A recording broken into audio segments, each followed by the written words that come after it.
بسم اللہ الرحمن الرحیم۔ شاہینہ خالہ شکیلہ کی اکلوتی بیٹی تھی۔ وہ بہت زیادہ حسین تھی۔ جب کوئی اسے دیکھتا تو دیکھنے والوں کی نظریں اس کے حسین چہرے پر جم کر رہ جاتی تھیں، لیکن اس کی ماں نہایت چالاک عورت تھی، جس کی وجہ سے محلے کی عورتیں اس سے پناہ مانگتی تھیں اور اس سے زیادہ ملنا جلنا پسند نہیں کرتی تھیں، لیکن وہ خود لوگوں سے ملنے جلنے کی بہت شوقین تھی۔ کبھی کسی کے گھر جاتی، کبھی کسی کے گھر۔ آفتاب شاہینہ کے ماموں کا بیٹا تھا۔ اس کے والدین فوت ہو چکے تھے۔ وہ دوسرے شہر میں اپنے گھر میں اکیلا رہتا تھا۔ ایک بار وہ اپنی پھپھو شکیلہ یعنی شاہینہ کی امی سے ملنے آیا تو انہوں نے اس کو واپس نہ جانے دیا۔ کہا کہ تم وہاں اکیلے ہوتے ہو، وہاں تم کو گھر جیسا آرام نہیں ہے، تم یہاں رہو میرے بیٹے بن کر۔ آفتاب اس کی باتوں میں آ گیا۔ اس نے نوکری چھوڑی اور پھپھو کے گھر میں رہنے لگا۔ یہاں اسے کافی کوشش کے بعد ملازمت مل گئی اور ساری تنخواہ لا کر شکیلہ کے ہاتھ پر رکھ دیا کرتا تھا۔ اس لیے وہ اس کے ساتھ نہایت شفقت سے پیش آتی اور اس کو ہر وقت یہ جتلاتی کہ وہ اس کا بھتیجا ہی نہیں، ہونے والا داماد بھی ہے۔ اس بات پر وہ نوجوان بہت خوش تھا۔ وہ شاہینہ کو دل ہی دل میں پسند کرتا تھا۔ وہ اس من موہنی لڑکی کو شریک زندگی بنانا چاہتا تھا۔ شاہینہ ایک پاکیزہ خیالات کی لڑکی تھی۔ آفتاب بھی اس کو ایک اچھی اور نیک لڑکی سمجھ کر ہی اس سے محبت کرتا تھا۔ وہ بھی شادی سے قبل منگتر کے احترام کا قائل تھا۔ ادھر شکیلہ بھی جانتی تھی کہ وہ دونوں ایک دوسرے سے پاکیزہ محبت کرتے ہیں، تبھی وہ ان کو بات چیت سے منع نہیں کرتی تھی۔ 6 سال کا طویل عرصہ گزر گیا اور شکیلہ آفتاب کو یہی آسرا دیتی رہی کہ آج نہیں تو کل میں شاہینہ کی شادی تم سے کر دوں گی۔ وہ بھی اپنی پھوپھی کی باتوں پر اعتبار کرتا تھا، مگر ایک دن شاہینہ نے آفتاب سے کہا کہ تم اتنے عرصے سے میری ماں کے ہاتھوں بے وقوف بن رہے ہو، وہ کبھی تم سے میری شادی نہیں کرے گی، وہ صرف تمہاری تنخواہ لینے کے لیے ایسا کہتی ہیں۔ تمہارے پیسوں سے وہ میرے لیے نئے نئے جوڑے اور میرے جہیز کا سامان خریدتی ہیں، لیکن مجھے یہ بات اچھی نہیں لگتی کہ میں تمہاری کمائی سے بنایا ہوا جہیز کسی اور کے گھر لے جاؤں۔ آفتاب نے کہا، یہ تم کیسی باتیں کر رہی ہو؟ میں تو یہ تصور بھی نہیں کر سکتا کہ پھپھو کے خیالات میرے بارے میں تبدیل ہو سکتے ہیں۔ تبدیل ہو نہیں سکتے، تبدیل ہو چکے ہیں۔ کل رات اماں میرے بابا سے یہی مشورہ کر رہی تھی کہ وہ میری شادی مجید سے کریں گی۔ یہ بات میں نے خود اپنے کانوں سے سنی ہے۔ مجید بہت امیر آدمی ہے، تم اس کا مقابلہ نہیں کر سکو گے۔ یہ تم کیا کہہ رہی ہو شاہینہ؟ پھپھو ایسی نہیں ہیں، وہ ایسا کبھی نہیں کر سکتی۔ یہ کہتے ہوئے آفتاب نے اپنی آنکھوں پر ہاتھ رکھ لیا، جیسے اس کی نظروں کے سامنے اندھیرا چھا گیا ہو۔ میں سچ کہہ رہی ہوں آفتاب، شاہینہ نے معصومیت سے کہا۔ مجید نے 50,000 روپے صرف بات پکی کرنے کے لیے بطور مٹھائی بھجوائے ہیں، جو اماں نے واپس نہیں لوٹائے، تو سمجھو کہ بات پکی ہو ہی گئی ہے۔ بس کرو شاہینہ، میں اب زیادہ نہیں سن سکتا۔ پھپھو ایسا نہیں کر سکتی۔ میں جان پر کھیل جاؤں گا مگر تم کو کسی اور کی دلہن نہیں بننے دوں گا۔ تم میری منگیتر ہو، تمہیں اب مجھ سے کوئی نہیں چھین سکتا۔ یہ کہتا ہوا وہ پریشان سا باہر نکل گیا۔ اس روز وہ گھر نہ لوٹا، نہ جانے کہاں رہا، کس حال میں رہا۔ اگلے دن دوپہر کو وہ خستہ حال سا گھر میں داخل ہوا۔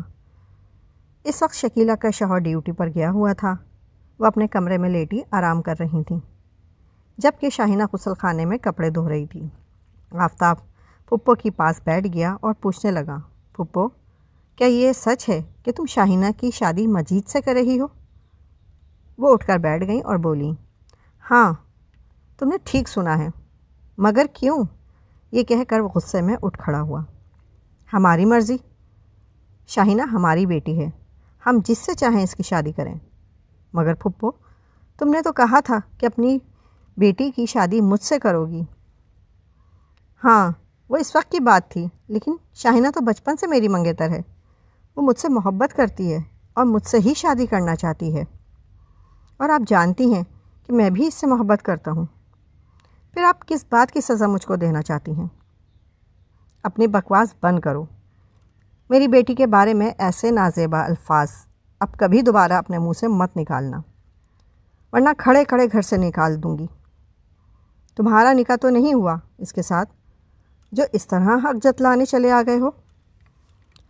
تو اتنا عرصہ آپ نے مجھے بے وقوف بنائے رکھا، آفتاب نے دانت پیس کر کہا، مگر یہ یاد رکھنا پھپھو، آپ کو اس دھوکے کا خمیازہ بھگتنا پڑے گا۔ مجھے دھمکیاں دیتا ہے بدبخت؟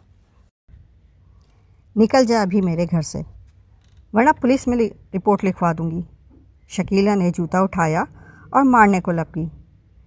تبھی آفتاب بھی مشتعل ہو گیا اور اس نے سامنے پڑی ہوئی سبزی کاٹنے والی چھری اٹھا لی۔ شکیلہ چیخنے لگی اور چھری چھیننے کو لگ گئی، تو آفتاب نے اسے روکا اور دروازے کو باہر سے کنڈی لگا کر تیزی سے غسل خانے کی طرف آیا۔ شاہینہ کو پانی کے شور میں بالکل پتہ نہیں چلا کہ اندر کیا ہو رہا ہے۔ آفتاب نے صحن سے آواز دی، شاہینہ جلدی باہر نکلو، میں نے تمہاری ماں کو کمرے میں بند کر دیا ہے، یہی موقع ہے، ہم شہر جا کر شادی کر لیتے ہیں، میں تمہارے ساتھ کہیں نہیں جاؤں گی، امی کو کمرے کا دروازہ کھول دو۔ شاہینہ بے وقوف نہ بنو، ایسا موقع پھر نہیں آئے گا، جو بھی ہو میں تمہارے ساتھ کبھی بھی گھر سے نہیں بھاگوں گی۔ اس نے فیصلہ سنا دیا اور غسل خانے سے باہر نہیں نکلی۔ وہ کافی دیر اس کی منت کرتا رہا، بالآخر اس کے صبر کا پیمانہ لبریز ہو گیا، تو تیش کے عالم میں اس نے شاہینہ کو غسل خانے سے گھسیٹا اور اس پر چھری سے وار کرنا شروع کر دیے۔ ادھر شاہینہ کی چیخ و پکار سن کر شکیلہ کمرے میں تڑپتی اور شور مچاتی رہی، مگر اس کی مدد کو باہر نہ آ سکی۔ آفتاب شاہینہ پر وار کرتے ہوئے یہی کہتا رہا کہ اگر تم میری نہیں ہو سکتی تو کسی اور کی بھی نہیں ہونے دوں گا۔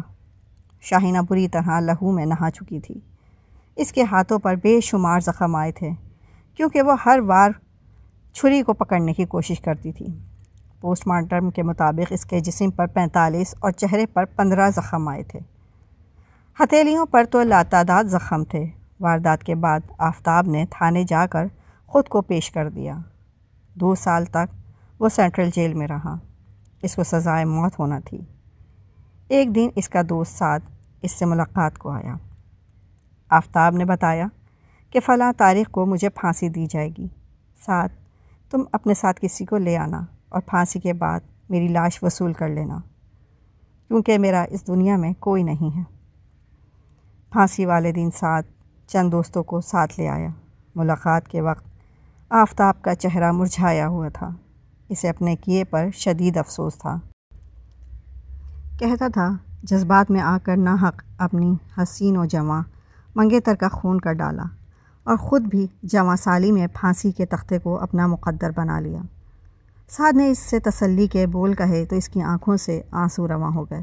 دوست نے ڈھارس دی کہ آفتاب ڈرو نہیں، تم اپنے کیے کا کفارہ ادا کر کے جا رہے ہو، تو اس رحیم و کریم سے امید رکھ کر اس دنیا سے جاؤ کہ تمہارے گناہ کو بخش دے گا، شاید یہی تمہارا مقدر تھا۔